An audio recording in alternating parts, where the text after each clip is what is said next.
Dios los bendiga. Bendiciones a todos. Bueno, esperando en el Señor de que se encuentren todos bien y que entendamos la palabra de Dios, de que fuimos creados con un propósito, que es el de exaltar a nuestro Señor y Salvador. Y podemos observar la maravillosa sabiduría de Dios en la obra de la redención cuando estudiamos su palabra. Dios ha hecho del vacío y de la miseria humanos, de su estado vil, perdido y arruinado en el que se hundió por la caída, una ocasión para el avance de su propia gloria, para que Él sea exaltado. Y como sucede en muchas otras cosas, en esta sucede muy particularmente, de manera que ahora existe una dependencia mucho más universal de Dios. Aunque Dios se complace en sacar al hombre de ese abismo de pecado y de dolor en el que cayó para exaltarlo abundantemente en excelencia y honor y en un alto grado de gloria y bienaventuranza, con todo, la criatura no tiene nada respecto a lo cual deba gloriarse. Toda la gloria pertenece de manera evidente a Dios. Todo depende simplemente y de manera absoluta y divina del Padre, del Hijo y del Espíritu Santo. Y cada persona de la Trinidad es igualmente glorificada en esta obra. Hay una absoluta dependencia de la criatura en todos y cada uno de ellos. Todo es del Padre, todo es por medio del Hijo y todo es en el Espíritu Santo. Así Dios aparece en la obra de la redención como el todo en todos. Es justo que aquel que es, puesto que no hay ningún otro, deba ser el alfa y la omega, el primero y el último, el todo y el único en esta obra. Por eso debemos depender de Él, como estudiamos ayer. Por tanto, aquellas doctrinas y sistemas teológicos que sean opuestos en cualquier sentido a tan absoluta y universal dependencia de Dios, roban de su gloria y frustran el diseño de nuestra redención. Así son todas las ideas que ponen a la criatura en lugar de Dios, en cualquiera de los aspectos que ya mencionamos, que exaltan al hombre en lugar del Padre, del Hijo, del Espíritu Santo, o en cualquier asunto perteneciente a nuestra redención. Ellos creen en una dependencia del redimido en Dios y aún así niegan una dependencia que es tan absoluta y universal. Aceptan una dependencia completa de Dios para algunas cosas, pero no para otras. Admiten que dependemos de Dios para darnos el regalo y la aceptación del Redentor, pero niegan una dependencia absoluta de Él para obtener el interés en el Redentor. Creen en una absoluta dependencia del Padre para darnos a su Hijo y del Hijo para obrar nuestra redención, pero no creen tan completamente en el Espíritu Santo para la conversión y la vida en Cristo, y así llegar a ser herederos de los beneficios. Creen en la dependencia de Dios para los medios de la gracia, pero no de manera absoluta en el beneficio y éxito de dichos medios. Creen en una dependencia parcial en el poder de Dios para obtener y ejercitar la santidad, pero no en una total dependencia de la gracia y de la soberanía de Dios. Creen en una dependencia de la gratuita gracia de Dios para recibir su favor en el sentido de que es sin mérito propio, pero no en el sentido de que no sea atraído o motivado por alguna buena obra de nuestra parte. Admiten una dependencia parcial de Cristo, como aquel por medio del cual tenemos vida, habiendo comprado nuevos términos de vida, pero todavía se aferran a que la justicia por la cual obtenemos vida es inherente a nosotros mismos, tal y como lo era en el primer pacto. Ahora bien, cualquier sistema contrario a nuestra dependencia completa de Dios para todo, que no reconozca que tenemos todo de Él, por medio de Él y en Él, es despreciable al diseño y significado del Evangelio y roba de aquello que Dios ha puesto como su resplandor y su gloria. Por lo tanto, podemos aprender una razón por la que la fe es aquello por lo que llegamos a tener un interés en esta redención, puesto que en la naturaleza de la fe se incluye un conocimiento de absoluta dependencia de Dios en este asunto. Es muy apropiado que se requiera de todos para poder llegar a tener el beneficio de la redención, que sean conscientes y reconozcan su dependencia de Dios en todo esto. Es por este medio que Dios ha planificado glorificarse a sí mismo en la redención, y es adecuado que reciba por lo menos esta gloria de aquellos que son los sujetos de la redención y tienen su beneficio. La fe es la conciencia de lo que es real en la obra de la redención. Así, en el alma que cree depende enteramente de Dios para toda la salvación en su propio sentido y acción. La fe humilla al hombre y exalta a Dios. Le da toda la gloria de la redención, solo a Él. Es necesario para la fe salvadora que el hombre se vacíe de sí mismo y reconozca que es un desventurado, un miserable, un pobre, ciego y desnudo. La humildad es un ingrediente principal de la fe verdadera, puesto que aquel que realmente recibe redención, la recibe como un niño pequeño. El que no recibe el reino de Dios como un niño, no entrará en él. Como dice Marcos 10:15, es un deleite para el alma creyente humillarse a sí misma y exaltar únicamente a Dios. Ese es el lenguaje que se usa cuando el salmista dice en el Salmo 115, verso 1, no a nosotros, oh Jehová, no a nosotros, sino a tu nombre se le dé gloria. Seamos exhortados a exaltar solo a Dios y a atribuirle toda la gloria de la redención. Procuremos obtener y aumentar la conciencia de nuestra gran dependencia de Dios para mirarlo solo a Él y mortificar nuestra inclinación de autodependencia y autosuficiencia. El hombre es naturalmente muy propenso a exaltarse a sí mismo y depender de su propio poder o bondad, como si esperara felicidad de sí mismo. Es propenso a valorar los placeres que se encuentran fuera de Dios y de su espíritu como aquello en lo que se encuentra la felicidad. Sin embargo, esta doctrina debería enseñarnos a exaltar únicamente a Dios, tanto en confianza y dependencia como en adoración. Dice 2 de Corintios 10:17, aquel que se gloría, gloríese en el Señor. Ahora, ¿se cree algún hombre convertido, santificado y con una mente dotada de verdadera excelencia y belleza espiritual, cuyos pecados han sido perdonados y ha sido recibido en el favor de Dios y exaltado al honor y bendición de ser su hijo y heredero de su vida eterna? Que le dé a Dios toda la gloria, pues Él hace que sea distinto del peor de los hombres de este mundo o del ser condenado al infierno más miserable. Pero la pregunta es, ¿tiene algún hombre gran confianza y una fuerte esperanza de vida eterna? Por eso no permitas que tu esperanza te exalte, sino más bien que lo dispongas para abatirte, para reflexionar en tu gran indignidad de recibir un favor tan grande y exaltar únicamente a Dios. Y te quiero preguntar, ¿destaca alguno en santidad y abunda en buenas obras? Por eso no tomes nada de la gloria para ti mismo, sino dásela a aquel de quienes todos somos hechura suya, creados en Cristo Jesús para buenas obras. Como dice Efesios 2:10, para eso nos creó el Señor. Ahora, este punto es muy importante, escúchalo bien.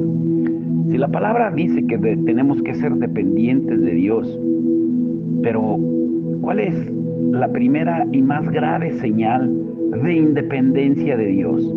¿Sabes cuál es? Es la falta de oración. La gran mayoría de creyentes dicen que dependen de Dios, pero no oran en lo más mínimo ni para tomar alguna pequeña o grande decisión en sus vidas. Somos hipócritas deficientes en el deber de la oración. Por eso el título de hoy es Dependientes de Dios sin oración. ¿Cómo puede ser eso? En relación a estas palabras, debemos de observar que, número uno, ¿sobre quién se habla? A saber, sobre el hipócrita, como veremos si consideramos los dos versículos que preceden a este texto en Job 27 del 8 al 9. Porque ¿cuál es la esperanza del impío? Por mucho que hubiere robado, cuando Dios le quitare la vida. ¿Oirá Dios su clamor? Cuando la tribulación viniere sobre él, se deleitará en el Omnipotente, invocará a Dios en todo tiempo. Los tres amigos de Job, en sus discursos, insistían mucho en eso, en que era un hipócrita. Pero Job, en este capítulo, afirma su sinceridad e integridad y muestra lo diferente que había sido su comportamiento del de un hipócrita. Y particularmente declara su firme e inamovible resolución de perseverar y permanecer hasta el final en los caminos de la santidad y la integridad. Y como podemos observar en los primeros 6 versículos de Job 27, él nos muestra cuán contrario a esta firmeza y persistencia es el carácter de los impíos, quienes no acostumbran a permanecer en santidad. Número 2, podemos observar con respecto a qué deber de la santidad se relaciona al hipócrita en el texto y que se trata del deber de la oración o de clamar a Dios. Número 3, del hipócrita se supone lo siguiente: que puede que continúe en su hipocresía e invoque a Dios por un tiempo. Número 4, también se afirma algo importante, que no es parte del carácter de los hipócritas persistir siempre en este deber. Dice, ¿invocará a Dios en todo tiempo? Es una pregunta, pero las palabras tienen la fuerza de una rotunda negación o una afirmación, que aunque el hipócrita clame a Dios por un tiempo, aún así no siempre continuará haciéndolo. Aunque los hipócritas sigan por alguna razón en el deber de la oración, con gran probabilidad después de un tiempo lo dejarán, pues esa es su manera de actuar. Ahora, hablando sobre esta enseñanza, me gustaría mostrar, número 1, cómo los hipócritas muchas veces continúan clamando a Dios por algún tiempo. Número 2, cómo es su manera de proceder, ya que después de un tiempo es muy probable que dejen de practicar este deber. Y número 3, dar algunas razones de por qué los hipócritas actúan así. En primer lugar, vamos a ver cómo los hipócritas muchas veces y durante un tiempo continúan en el deber de la oración. Lo hacen por un tiempo después de haber recibido la iluminación común y el amor. Y puede que mientras mantienen su avivamiento por miedo al infierno, clamen a Dios y se dediquen constantemente al deber de la oración privada. Y después de haber experimentado un amor tierno, de haber sido movidos en su corazón por la bondad de Dios o por exhortaciones sentimentales y haber fingido gozo y placer, continúan clamando a Dios en oración privada mientras duran estas impresiones. Pero también después de obtener esperanza y hacer profesión de su buena condición, normalmente continúan por un tiempo en la oración privada. Y durante un periodo están bajo el efecto de su esperanza. Piensan que Dios les ha sacado de su condición natural y les ha dado un interés por Cristo, introduciéndoles de esta manera en una condición de seguridad con respecto a la miseria eterna que temían que les llegara más tarde. Esta bondad hacia ellos les deja muy impresionados y por algún tiempo sienten un tipo de amor por Dios, animado por el amor que Él ha derrochado en sus vidas. Mientras este afecto por Dios continúa, los deberes de la religión les parecen agradables, incluso se acercan a Dios en sus tiempos privados con deleite. Y de momento puede que sea así. Y no piensan en otra cosa que en continuar clamando a Dios mientras vivan. Y en efecto, puede que sigan en este ejercicio de la oración privada por un tiempo, después de que la energía de sus sentimientos pase, en parte por la influencia de sus intenciones previas. Tenían intención de buscar a Dios siempre y ahora dejarlo repentinamente sería demasiado escandaloso para sus propias mentes. Y esto se debe en parte por la fuerza de sus nociones preconcebidas y por aquello que siempre han creído. Es decir, que una persona piadosa permanece en la religión y que sus buenas acciones no son tan efímeras como las nubes de la mañana. Por lo tanto, y aunque no tiene ningún amor por el deber de la oración y empiezan a cansarse de él, pese a esto, por amor a su propia esperanza, rechazan tomar un camino que mostraría que su esperanza es falsa. Si admitieran de una vez que lo que se les ha enseñado siempre es señal de una esperanza falsa, se asustarían. Su esperanza es demasiado estimada para ellos y les asustaría ver cualquier pequeña evidencia de que no es verdadera. Y por consiguiente, durante un tiempo considerable, después de que la fuerza de su iluminación y sentimientos haya pasado, y después de odiar el deber de la oración, se sentirían plenamente satisfechos de dejar de practicarlo. Si no, parecerían unos hipócritas. Y ese es el motivo por el que mantienen una especie de participación en la oración privada. Puede que esto retenga su exterior religioso firme por un buen tiempo en apariencia y cause que de alguna manera lentamente lleguen a descuidarlo. No pueden dejarlo de repente porque eso sería un golpe demasiado grande para su falsa paz, sino que tienen que llegar lentamente. Deben encontrar el proceso para que sus conciencias lo puedan soportar. Y de ese modo buscan excusas y caminos cortos para cubrir el asunto y así simular que lo están haciendo. Y en su propia opinión, con la verdad de su esperanza. Pero, número 2, la manera de actuar de los hipócritas es la siguiente. Después de un tiempo, abandonan casi por completo la práctica de este deber. A menudo se nos enseña que la aparente bondad y piedad de los hipócritas no es de carácter duradero o perseverante. Es así en lo referente a su práctica del deber de la oración en particular, particularmente el de la oración en lo secreto. Pueden omitir este deber y que esa omisión no sea percibida por los demás, quienes saben la profesión que han hecho. Así que ni aun el aprecio a su propia reputación los obliga a practicarlo. Si otros vieran cómo lo han desatendido, dañaría gravemente la opinión que tienen de ellos, pero esta negligencia no cae bajo su mirada, o por lo menos no bajo la de muchos, y por lo tanto pueden estar omitiendo este deber y todavía ser considerados personas convertidas.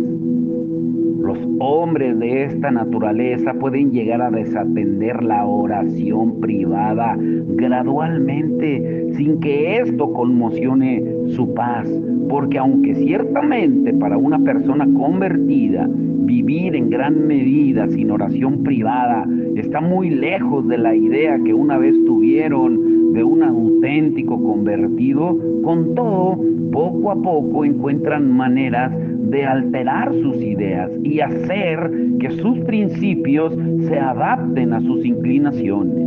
Y a la larga llegan a ver las cosas de esta manera, que un hombre puede ser convertido y aún así vivir descuidando este deber de la oración. Y con el tiempo pueden hacer que ambas cosas encajen, el tener una esperanza celestial y el permitirse ser perezosos, holgazanes, gratificando así sus deseos carnales y viviendo en gran medida una vida sin oración. Ciertamente no pueden hacer que de repente todo esto concuerde. Tiene que ser obra del tiempo y con el paso del tiempo ocurrirá. Gradualmente encuentran maneras de guardar y defender sus conciencias de estos poderosos enemigos, por lo que estos enemigos y una conciencia acallada y segura pueden con el tiempo llegar a habitar juntos, considerando lo que se afirma en esta doctrina, que el proceder de los hipócritas es por lo general, después de un tiempo, dejen su deber. ¿Y a qué lleva? Que no se espera otra cosa de ellos, sino que continúen toda su vida ofreciendo una participación externa, falsa en la oración pública o cuando oran con otros. Y puede que estén comúnmente presentes en oraciones públicas, en la congregación y también en la oración familiar. Y esto lo hacen de manera frecuente los hombres en iglesias iluminadas por el Evangelio, incluso cuando dejan de estar lo suficientemente avivados.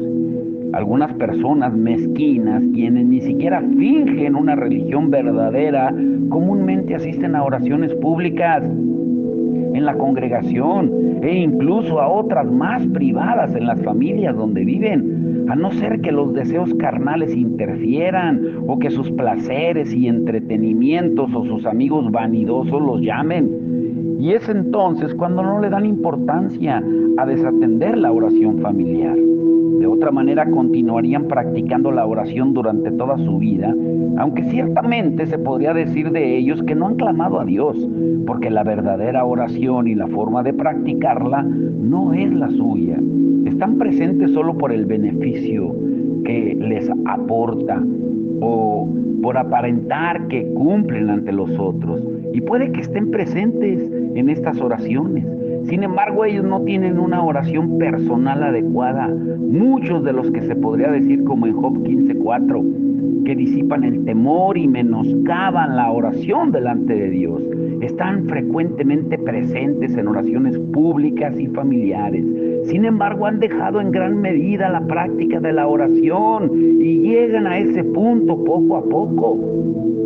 Al principio comienzan descuidándola bajo algunas tentaciones particulares, han estado en compañía de sus amigos jóvenes o su trabajo del mundo los ha absorbido y debido a ello la omitieron una vez, pero después es mucho más fácil volver a omitirla y por consiguiente se convierte en algo frecuente para ellos el ignorarla y tras un tiempo llega ese momento en el que raramente la practican. Y es posible que la practiquen en el día del Señor cuando se congregan y quizá algún otro día, pero al retirarse solos para adorar a Dios y buscar su rostro por medio de la oración privada, han dejado de ser en sus vidas una práctica diaria y constante. En ocasiones hacen un poco por acallar la conciencia y mantener viva su anterior esperanza, porque sería escandaloso para ellos vivir totalmente sin orar. Imagínense, incluso después de todos los sutiles esfuerzos de su conciencia para identificarse como convertidos, pero han abandonado en gran medida la práctica de la oración privada. Ahora llegamos al tercer punto, la razón por la que los hipócritas actúan de esa manera. A los hipócritas nunca se les dio el espíritu de la oración y puede que se les haya despertado una sensibilidad a la oración externa con mucha sinceridad y sentimientos de este deber y que aún así hayan sido destituidos del verdadero espíritu de la oración. El espíritu de la oración es un espíritu santo, un espíritu de gracia. Leemos acerca del espíritu de gracia y de súplica en Zacarías 12:10. Y derramaré sobre la casa de David y sobre los moradores de Jerusalén espíritu de gracia y de oración. Ahí donde haya un verdadero espíritu de súplica, lo habrá también de gracia. El verdadero espíritu de la oración no es otro que el mismo Espíritu de Dios habitando en los corazones de los santos. Y de la misma manera que este Espíritu viene de Dios, así también de manera natural se inclina hacia Dios en santos clamores y susurros. Y por naturaleza nos lleva a Dios, a conversar con Él en oración. Por eso se dice que el Espíritu Santo intercede con gemidos indecibles por los creyentes en Romanos 8:26. Distan mucho de un verdadero convertido. Para el verdadero creyente su obra no está terminada, sino que sabe que aún tiene mucho trabajo para hacer y desea en gran manera ser pleno. O sea, todavía se ve pobre, vacío e indefenso, con una enorme y continua necesidad de la ayuda de Dios. Y es consciente, perdón, de que sin Dios no puede hacer nada. Una falsa conversión hace que el hombre se vea autosuficiente, independiente en sus propios ojos. Porque él dice, como dice Apocalipsis 3:17, yo soy rico y me he enriquecido y de ninguna cosa tengo necesidad.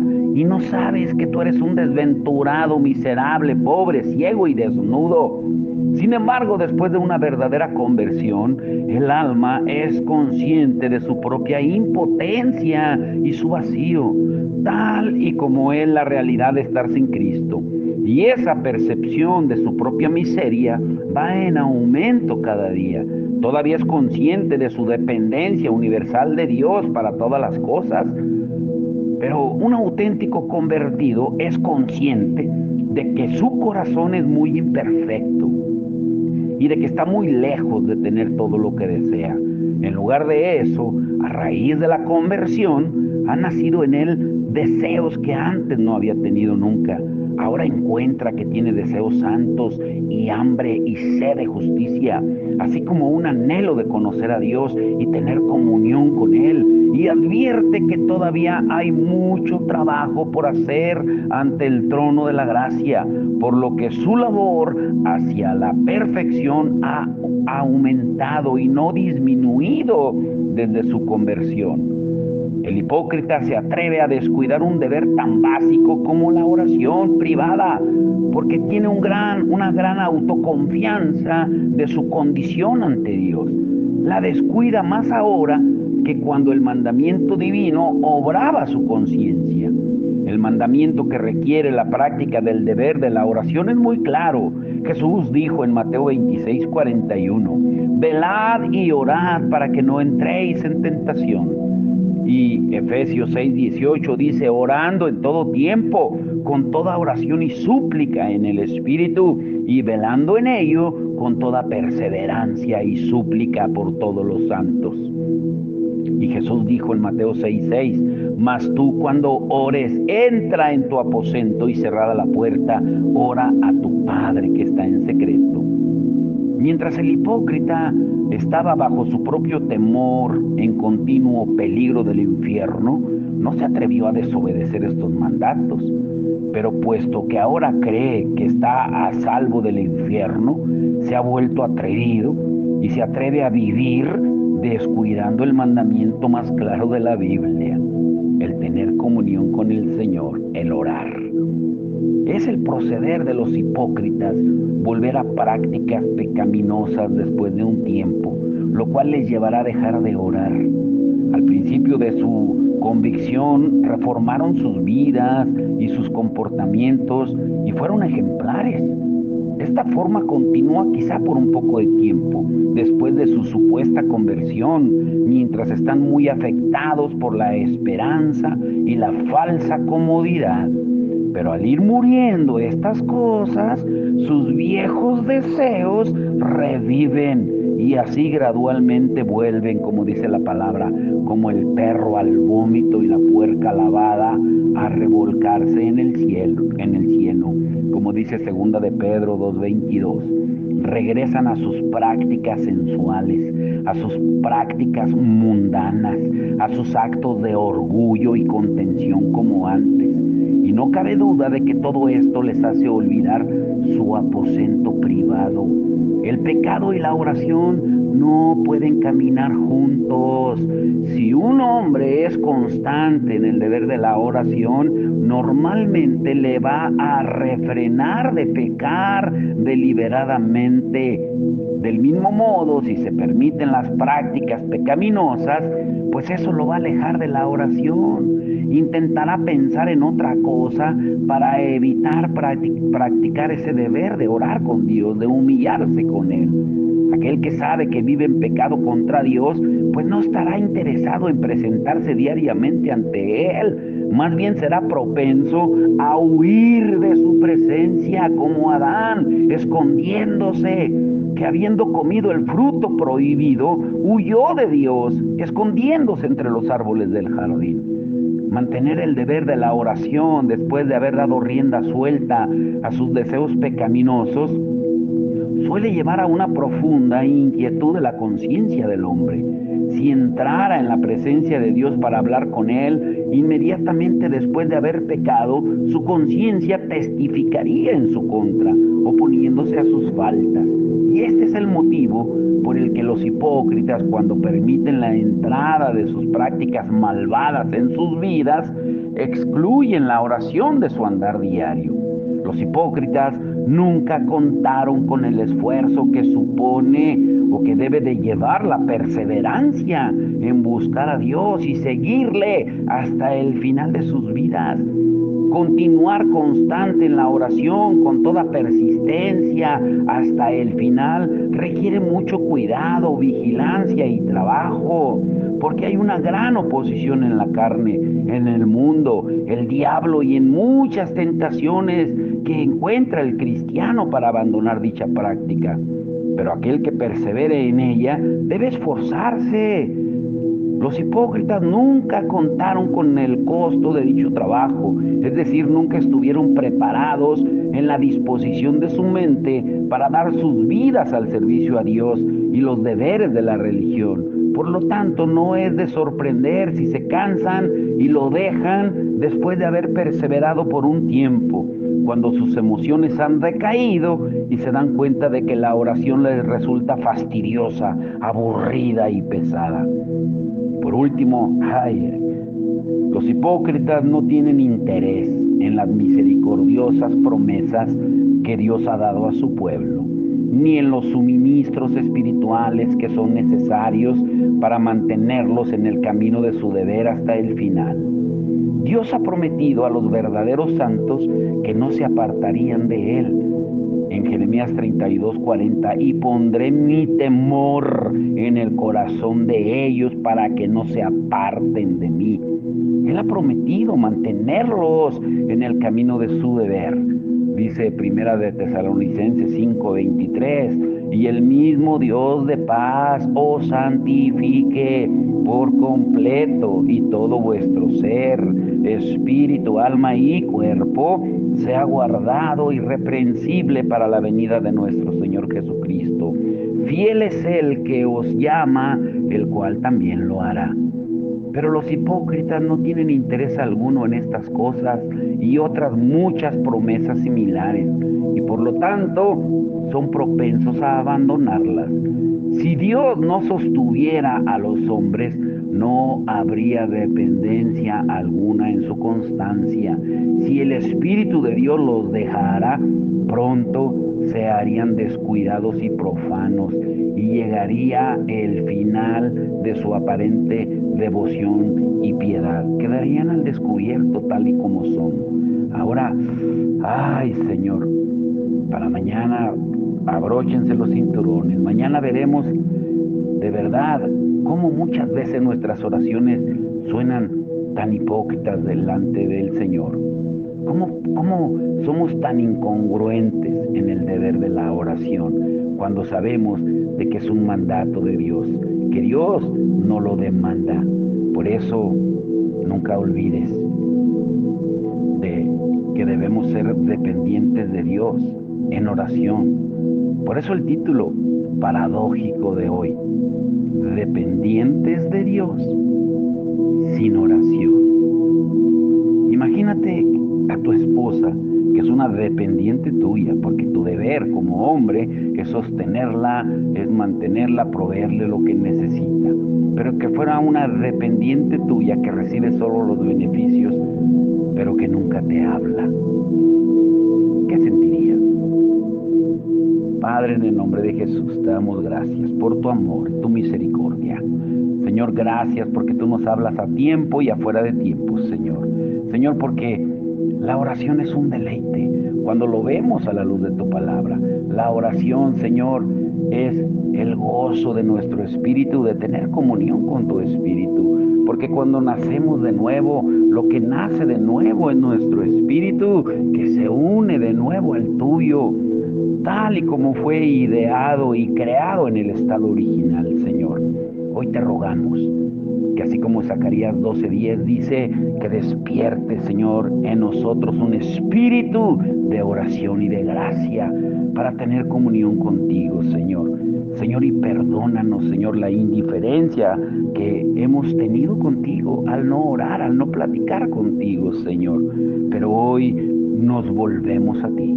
Hoy, Señor, volvemos nuestro corazón a ti, nuestra mente a ti y también nuestros labios a ti para hablarte, para hablar contigo, Señor, para conocer de ti y para que tú conozcas de nosotros, aunque ya lo sabes todo, pero a ti te gusta que te lo digamos, Señor, porque tu palabra dice que antes de que salga cualquier palabra de nuestro interior, tú ya la sabes, tú la conoces toda, Señor. No puede haber ningún secreto guardado delante de ti.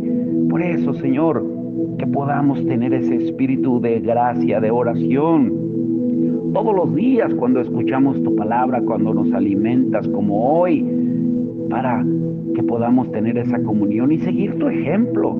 Tu palabra dice en Marcos 1:35 que tú te levantabas muy temprano, te ibas al monte siendo muy oscuro y allá orabas con el Padre. Y después, durante el transcurso del día, solo ministraba lo que el Padre te decía que hicieras, lo que el Padre te decía que hablaras, Señor.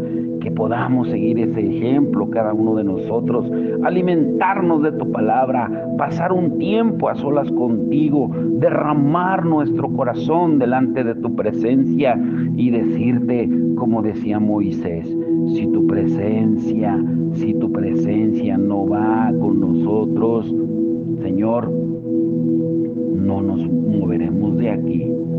Si tu presencia, como dice ese canto, si tu presencia conmigo no va, yo no voy a llegar a ningún lado, Señor. Ayúdanos a entenderlo y a ponerlo por obra, Señor. Y que después de estos estudios, Señor, que entre en nosotros ese gozo, ese placer por tener esa comunión a través de la oración contigo. Que seamos verdaderos dependientes tuyos de la oración, Señor. Te lo rogamos. en el nombre de Jesús. Amén y amén.